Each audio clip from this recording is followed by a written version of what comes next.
My name is Robert, and what I'm about to tell you will make you question everything you think you know about trust, faith, and the masks people wear. This story changed not just my life, but the lives of an entire community in ways none of us could have imagined.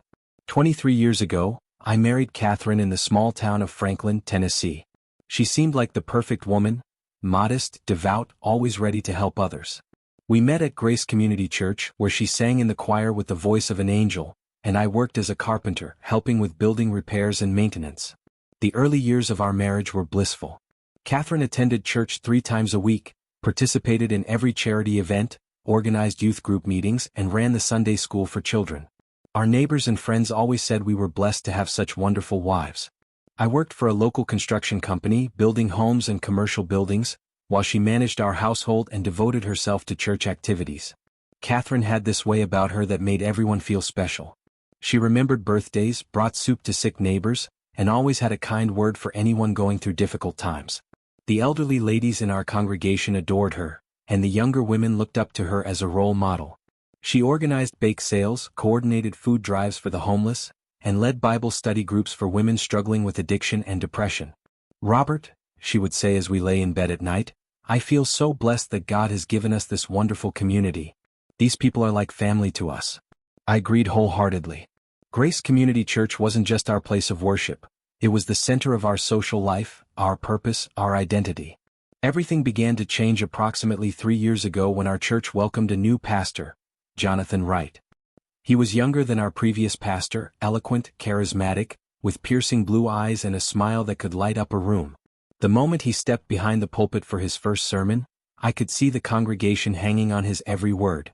Pastor Wright had graduated from seminary with honors, had spent 5 years doing missionary work in Central America, and spoke 4 languages fluently.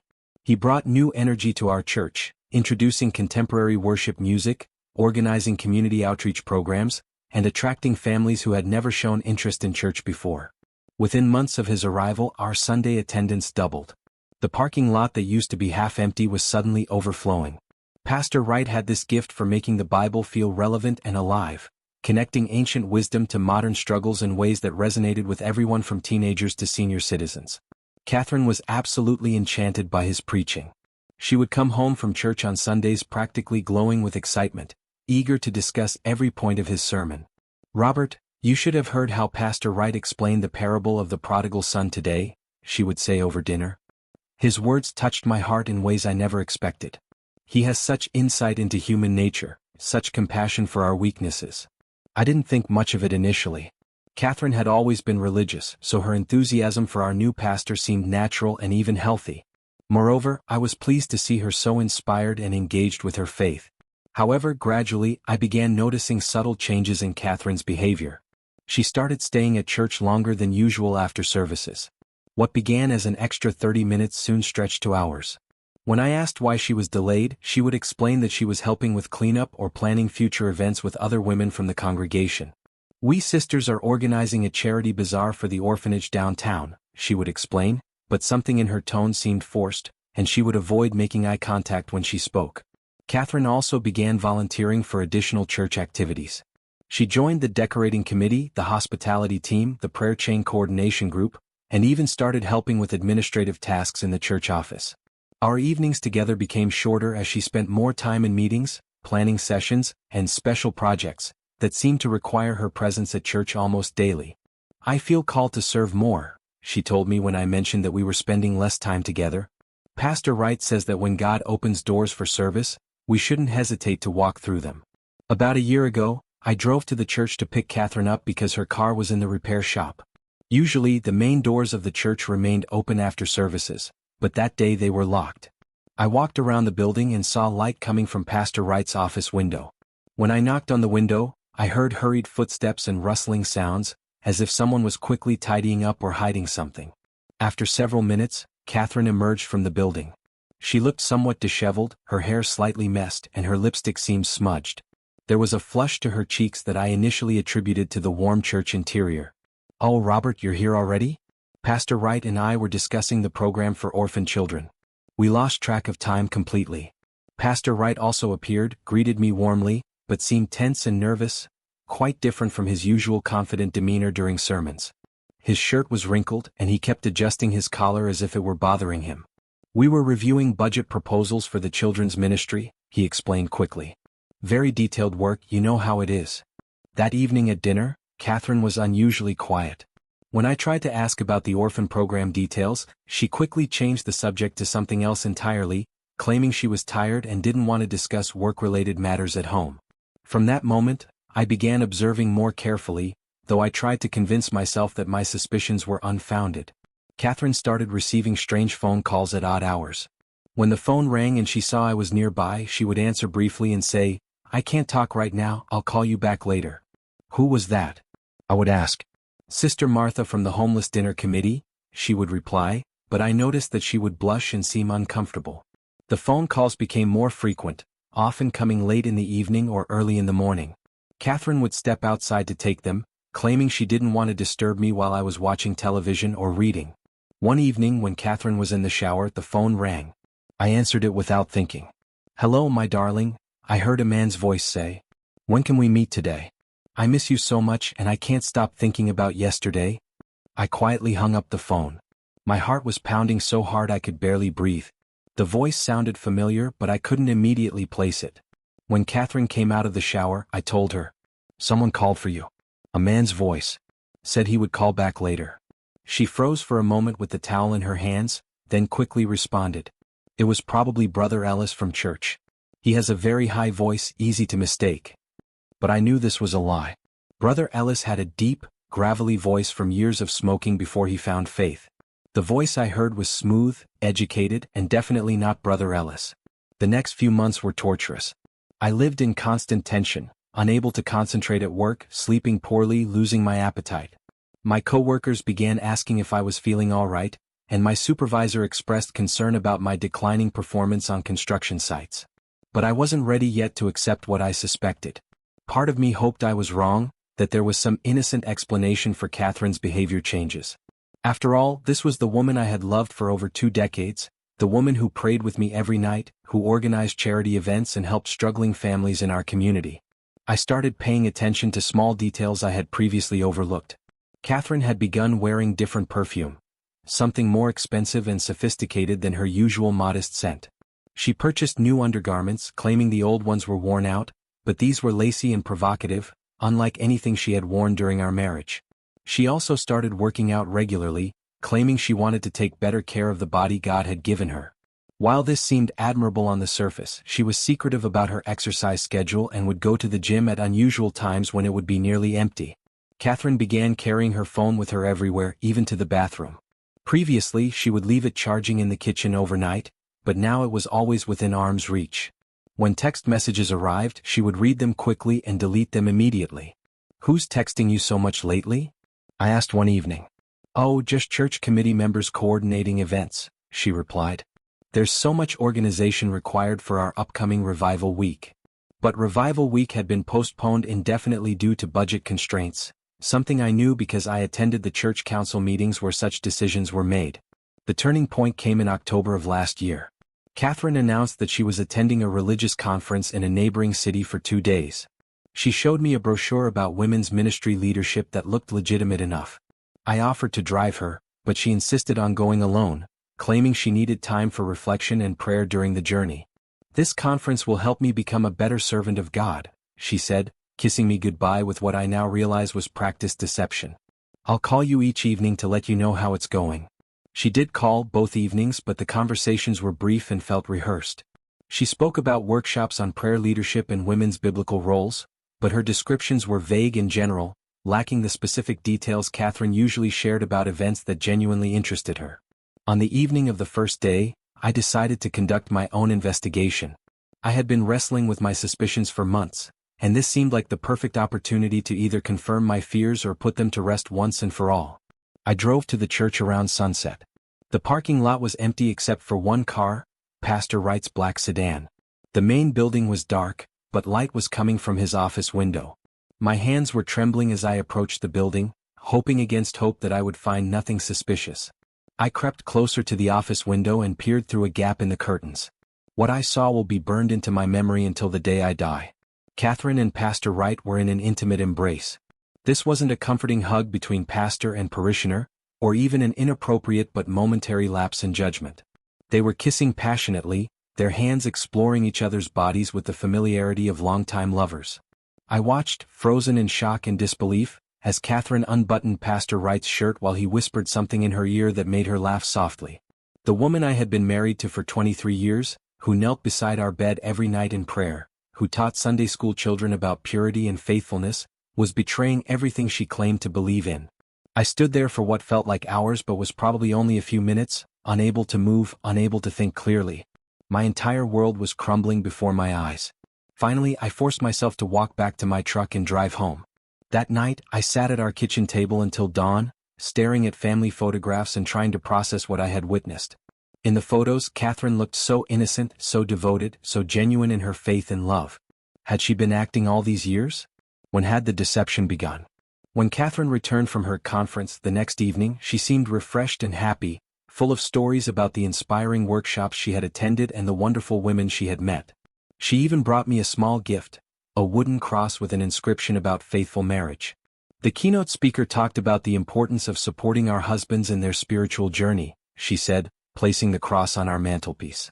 It reminded me how blessed I am to have you. I accepted the cross with a smile, but inside I felt sick.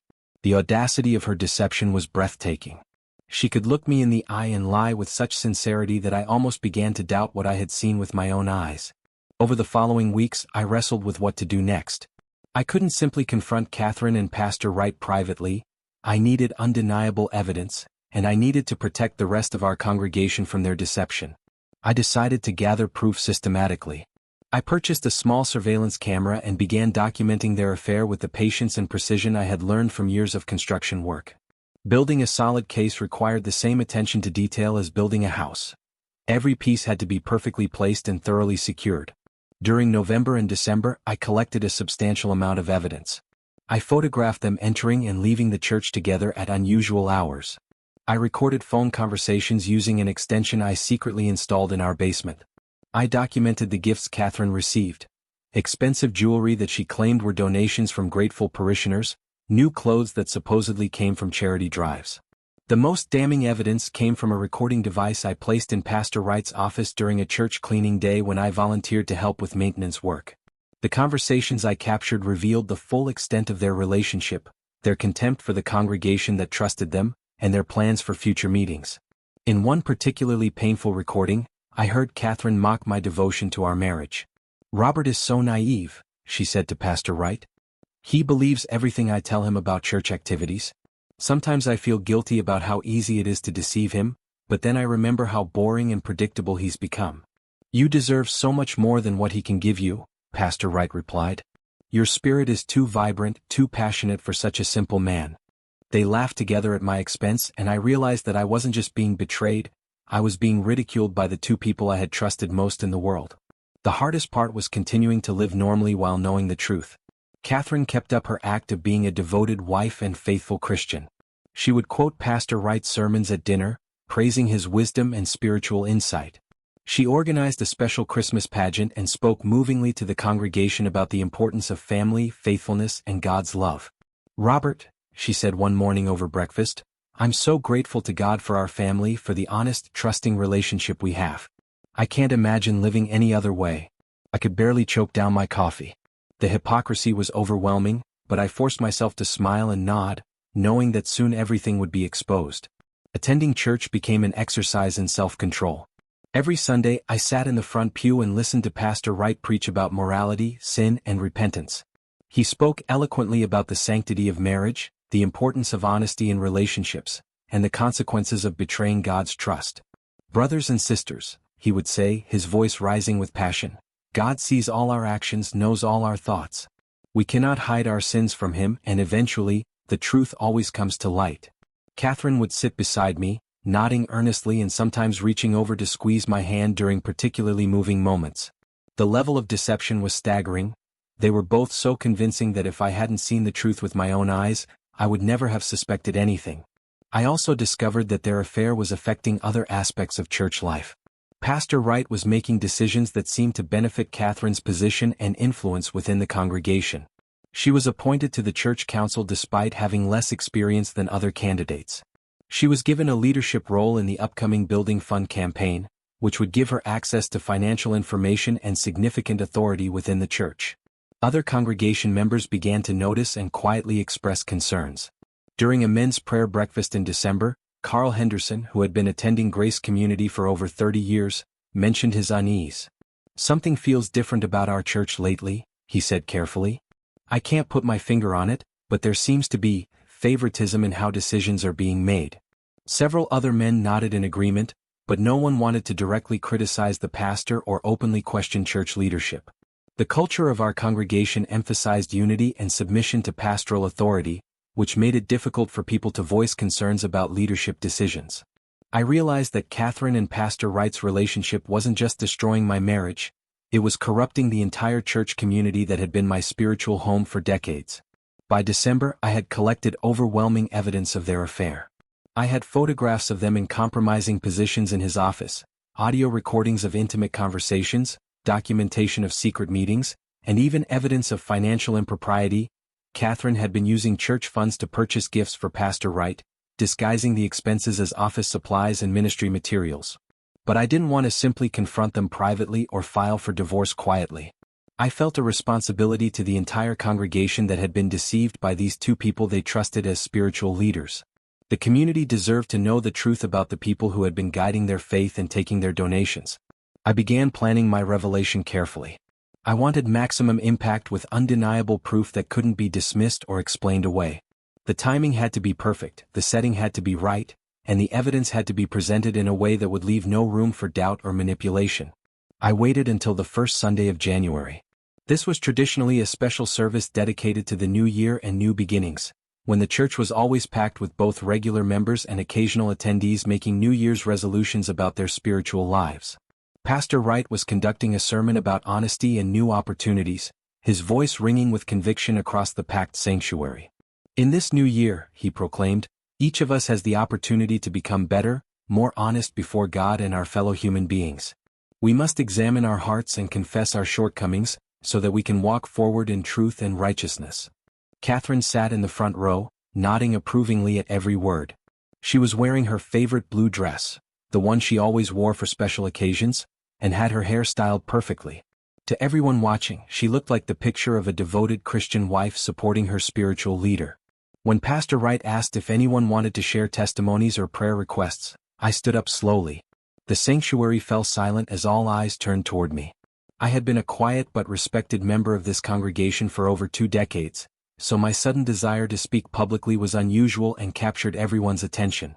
"Pastor Wright," I said, my voice carrying clearly through the sanctuary, "I would like to share something that has been weighing heavily on my heart for many months."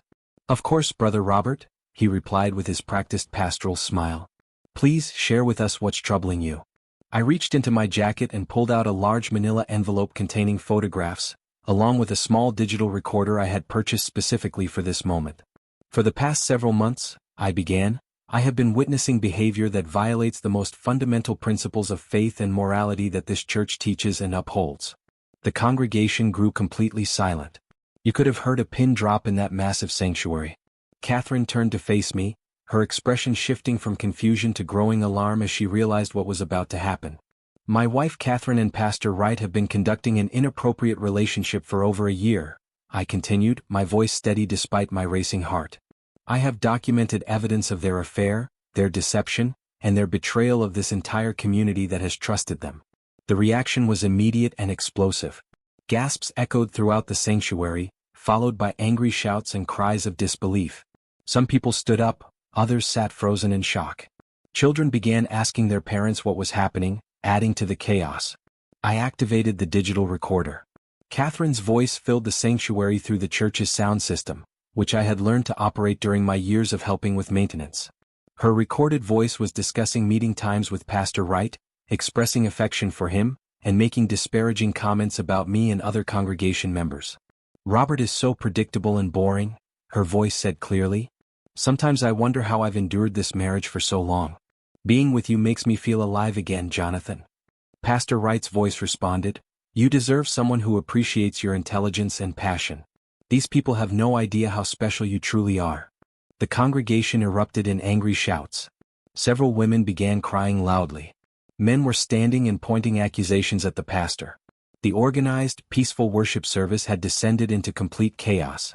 Next, I began displaying the photographs.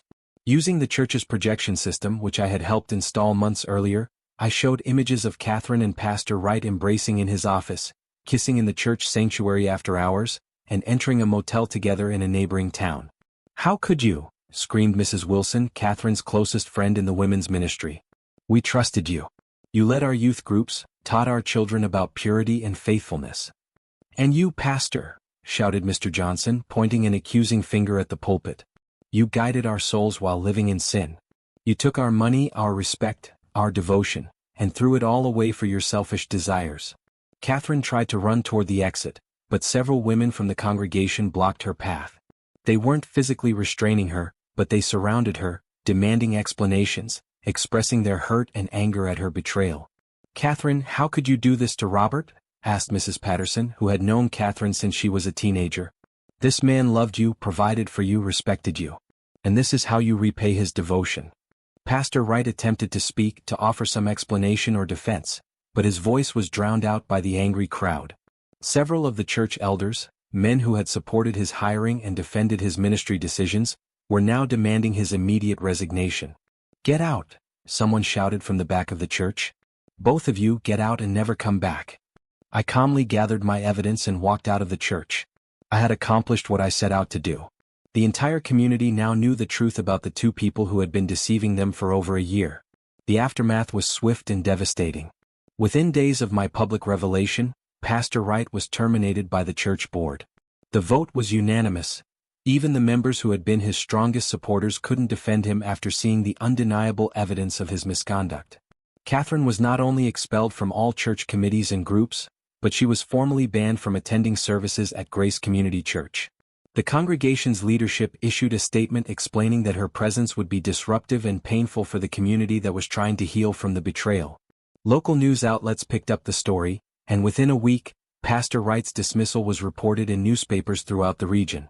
The scandal attracted attention from religious publications and blogs, turning our private community crisis into a public spectacle that followed both Katherine and Pastor Wright wherever they tried to go.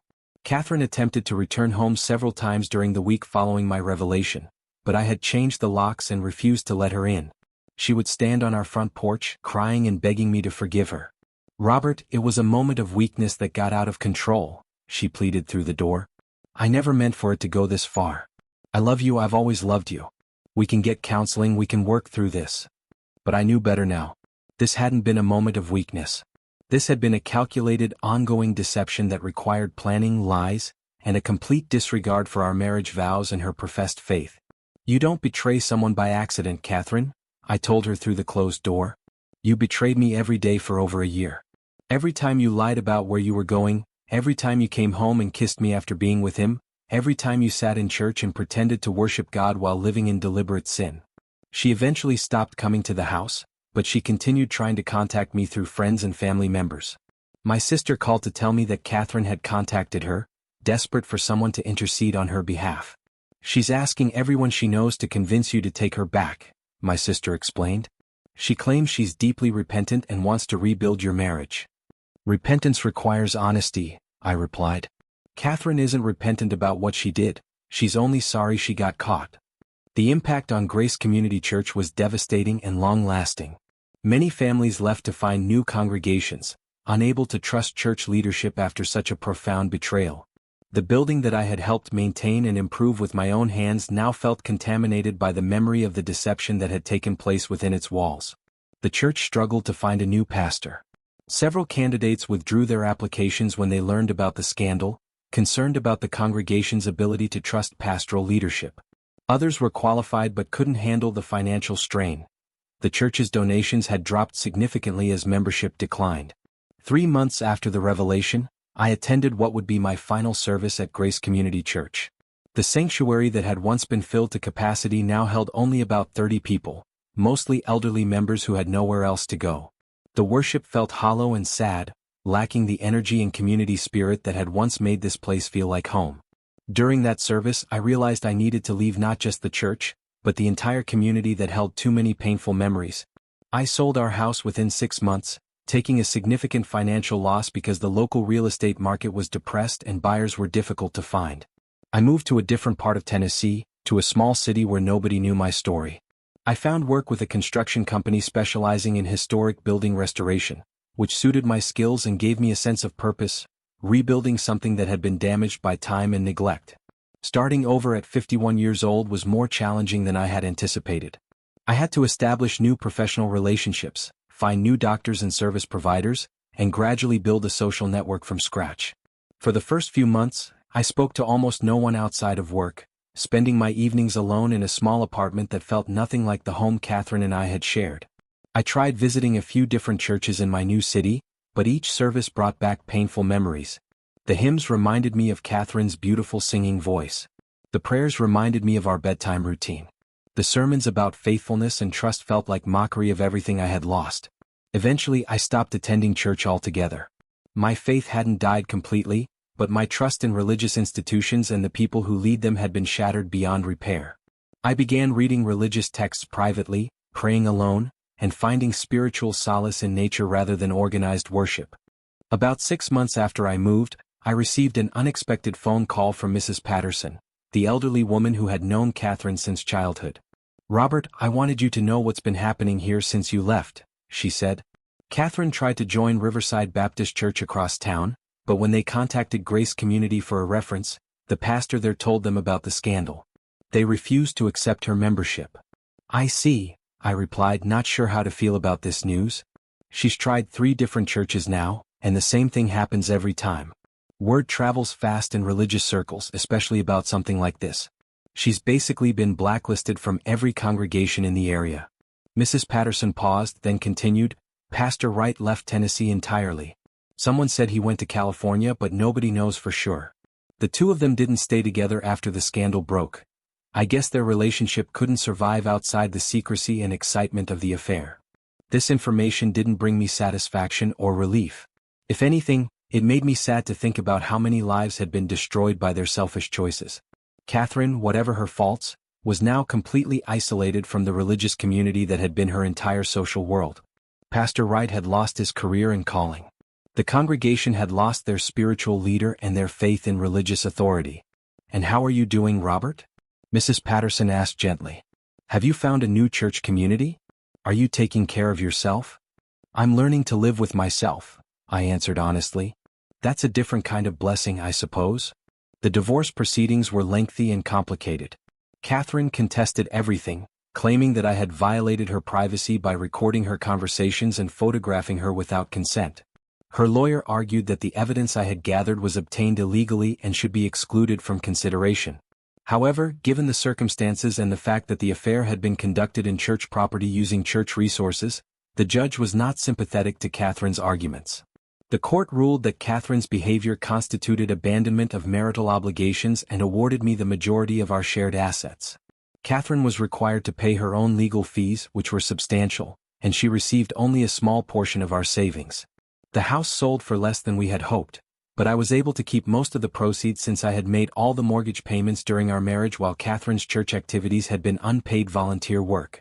During the divorce proceedings, more disturbing information came to light.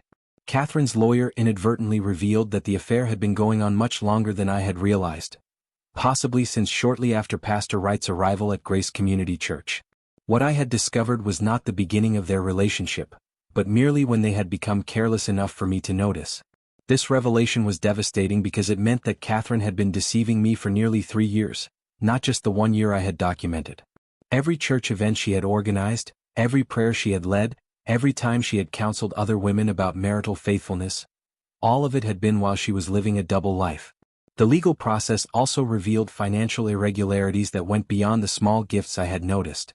Katherine had been systematically stealing from church accounts, taking cash donations meant for charity and using church credit cards for personal expenses.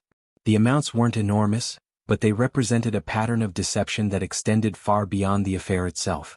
When this financial misconduct was discovered, several families who had made large donations to specific church programs demanded investigations. The church was forced to undergo an audit, which revealed that nearly $15,000 had been misappropriated over 2 years. Katherine was required to make restitution as part of the divorce settlement, which further reduced her financial resources. 1 year ago, our divorce was finalized. I signed the papers in a sterile courthouse office, officially ending 23 years of marriage with a few signatures and legal stamps. Katherine didn't attend the final hearing. Her lawyer said she was too emotionally distraught to face the proceedings. I moved my few remaining possessions into a small apartment and tried to build a new routine. Work became my primary focus, and I found satisfaction in the honest, straightforward nature of construction projects. When you build something with your hands, you can see exactly what you've accomplished. There are no hidden agendas, no secret motives, no deception involved. Evenings were the most difficult time. After a full day of physical labor, I would return to my empty apartment and confront the silence that reminded me of everything I had lost. I tried reading books, watching television, taking evening walks, but nothing could completely fill the void left by the destruction of my former life. I thought often about the nature of deception and how easily we can be fooled by people we think we know well. Katherine had been an expert at living a double life, compartmentalizing her actions and emotions in ways that allowed her to function normally in both her legitimate and illicit relationships. The most disturbing realization was that she had probably never been the person I thought I married. The modest, faithful woman I had fallen in love with might have been an act from the very beginning. Perhaps Katherine had always been capable of this level of deception, and I had simply been too trusting or too naive to recognize the signs. 6 months ago, I encountered one of the women from our former church at a grocery store in my new city. She had moved here with her family after the church scandal, also seeking a fresh start away from the painful memories. "Robert, how are you holding up?" she asked with genuine concern. "Have you found a new church home? Are you doing all right on your own?" "I'm learning to find peace in solitude," I told her. "Sometimes the biggest betrayals teach us the most important lessons about ourselves and others." She nodded sadly. Grace Community never recovered from what happened. They finally had to sell the building to a developer.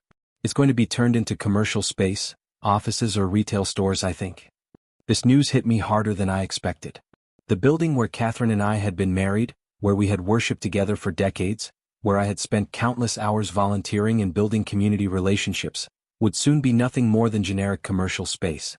Another piece of my former life was being erased. "What about the congregation?" I asked. "Most people scattered to different churches around the area. A few families are trying to start a new congregation, but it's been difficult. People lost more than just their pastor and their church building. They lost their faith in religious leadership entirely." As I drove home that day, I reflected on the broader impact of Katherine and Pastor Wright's actions. Their selfish choices had destroyed not only my marriage and their own lives, but had damaged the faith and community connections of dozens of innocent families. Children who had grown up in that church now had complicated feelings about religion.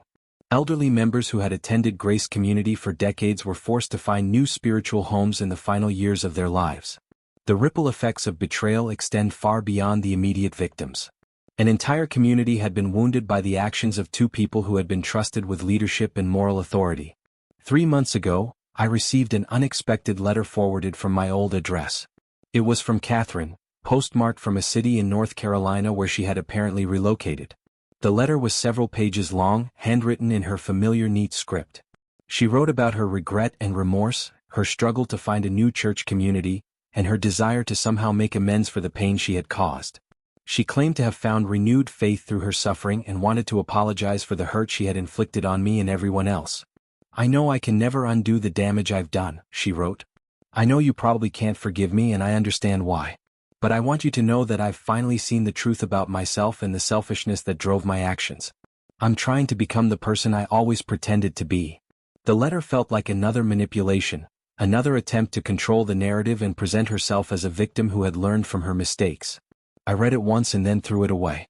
Some betrayals are too fundamental to forgive, and some relationships are too damaged to rebuild. Last month, I learned through a mutual acquaintance that Pastor Wright had been arrested in California for financial fraud related to a new church he had attempted to start. Apparently, his pattern of deception and misconduct had continued, and he had been caught stealing money from church accounts and manipulating vulnerable congregation members. This news didn't surprise me. People who are capable of such fundamental deception rarely change their behavior simply because they face consequences. Pastor Wright had shown his true character during his time at Grace Community Church, and it was inevitable that he would continue exploiting people's trust wherever he went. The same acquaintance told me that Katherine had been working as a cashier at a grocery store, living alone in a small apartment, unable to find acceptance in any religious community. Her attempts to rebuild her reputation had failed because too many people in religious circles knew about the scandal at Grace Community Church. I felt no satisfaction in learning about their continued struggles. Revenge had never been my motivation for exposing their affair. I had simply wanted the truth to be known so that our congregation could make informed decisions about their spiritual leaders. Now, at 52 years old, I live quietly in my small apartment, working with my hands and finding peace in honest labor. I wake up each morning knowing that my life is built on truth rather than illusion, which is a different kind of contentment than I had before, but it's genuine. I've learned to appreciate solitude in ways I never expected. There's something profoundly peaceful about coming home to an empty apartment where no one is lying to you, where no one is pretending to be someone they're not, where you don't have to question every conversation or wonder about hidden motives behind innocent-seeming activities. 6 weeks ago, I received another piece of news that provided a final, unexpected twist to this long saga. Mrs. Patterson called me again, this time with information that shocked even me, someone who thought I had already learned the full extent of Katherine's deception. "Robert, I hope you're sitting down," she said. "We just learned something that explains a lot about what happened at Grace Community." "What do you mean?" I asked, not sure I wanted to hear more details about the affair. Katherine wasn't Pastor Wright's only victim. After he was arrested in California, 2 other women came forward with similar stories from churches where he had previously worked. Apparently, he had a pattern of targeting married women in his congregations, seducing them, and then moving on to new churches when situations became too complicated. This revelation reframed everything I thought I understood about what had happened to my marriage. Katherine hadn't simply fallen for a charismatic pastor. She had been deliberately targeted and manipulated by a predator who specialized in exploiting the trust and vulnerability of religious communities. The other women described exactly the same pattern, Mrs. Patterson continued. He would identify women who were deeply involved in church activities, gradually increase their responsibilities to create opportunities for private meetings, and then slowly introduce inappropriate intimacy while framing it as spiritual counseling or special ministry work. Did Katherine know about the other women? I asked. From what the investigators discovered, probably not. Each woman thought she was special, that she was the only one who truly understood his spiritual needs and personal struggles. He was very skilled at making each of them feel chosen and unique. This information was simultaneously devastating and relieving. Devastating because it confirmed that I had been married to someone who could be so easily manipulated and willing to betray fundamental commitments. Relieving because it suggested that Katherine's actions, while inexcusable, might have been influenced by sophisticated psychological manipulation rather than simply selfish desires. But it didn't change the essential facts. Katherine had made choices. She had lied to me repeatedly. She had betrayed not only our marriage but also the trust of an entire community. Even if Pastor Wright had been manipulative, she was an adult who chose to participate in the deception and betrayal. The California investigation also revealed that Pastor Wright had been using multiple false identities and falsified credentials throughout his career. The seminary degree he claimed to have earned was fake. His missionary work in Central America was fabricated. Even his name, Jonathan Wright, was an alias. His real name was Thomas Mitchell, and he had a criminal record for fraud and identity theft. Our entire congregation had been deceived from the moment he arrived. The charismatic, educated, spiritual leader we had trusted with our souls and our donations was actually a career criminal who specialized in exploiting religious communities. How many churches did he destroy before ours? I wondered aloud during my conversation with Mrs. Patterson. At least 6 that we know of, she replied. Probably more that haven't been discovered yet. The police think he's been running this type of scam for over a decade. Learning about Pastor Wright's true identity made me realize that Katherine and I had both been victims of a sophisticated con artist, but it didn't excuse her choices or restore my trust in her. She had still chosen to lie to me, still chosen to betray our marriage, still chosen to continue the deception even after it was clear that the relationship was causing harm to innocent people. Katherine tried to contact me one more time about 3 months ago. She sent a letter through a lawyer, asking if I would be willing to meet with her and a counselor to discuss closure and healing. The letter emphasized her spiritual growth and her desire to make amends for the pain she had caused. I wrote back through my own lawyer with a simple response. Some wounds are meant to remain as reminders. Some bridges, once burned, should not be rebuilt. I never heard from her again. Perhaps someday I'll be ready to trust again, to invest my time and energy in community relationships, to risk the possibility of being deceived again. But not yet. The lesson I learned about the masks people wear, about the difference between appearing righteous and actually being honest, is still too fresh and too painful. For now, I'm content with my small apartment, my honest work, and my solitary life.